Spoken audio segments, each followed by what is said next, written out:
100 years ago, courageous warriors helped women secure the right to vote. This has been a century worth celebrating, but also a reminder that our democracy is young and fragile.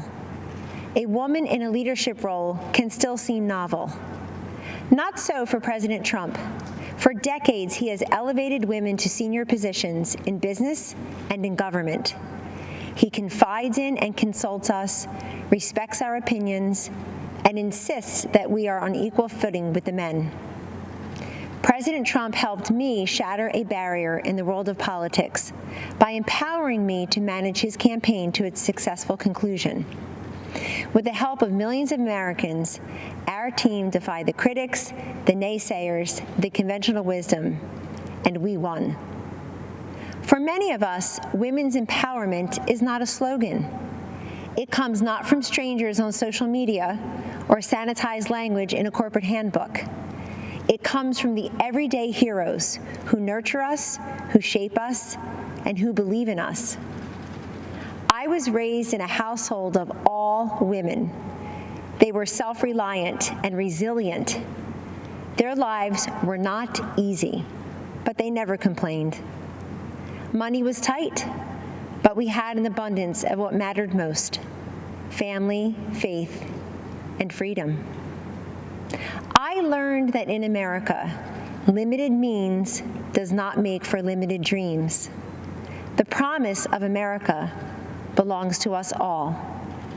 This is a land of inventors and innovators, of entrepreneurs and educators, of pioneers and parents, each contributing to the success and the future of a great nation and her people. These everyday heroes have a champion in President Trump.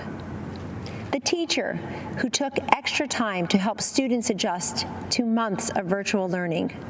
The nurse who finished a 12-hour COVID shift and then took a brief break, only to change her mask, gown, and gloves to do it all over again.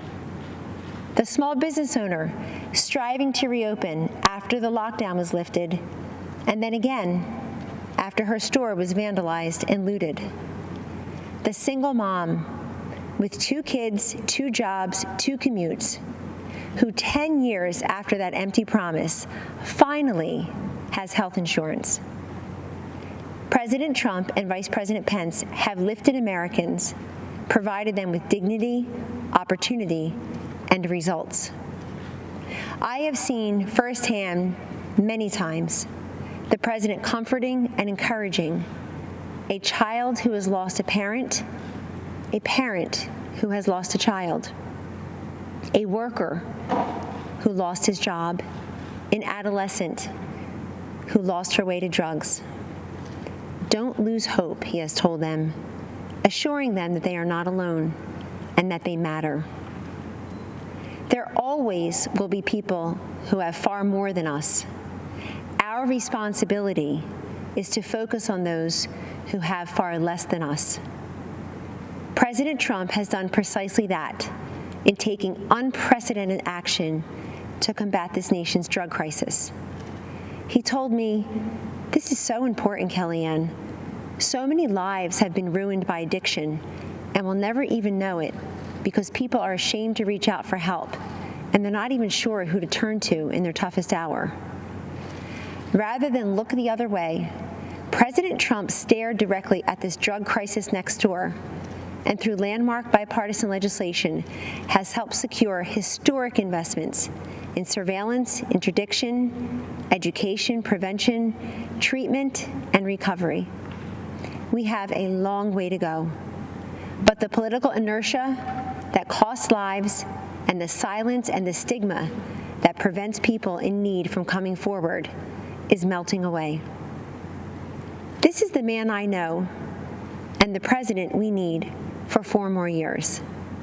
He picks the toughest fights and tackles the most complex problems.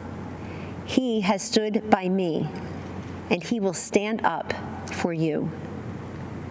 In honor of the women who empowered me and for the future of the children we all cherish, thank you, and God bless you always.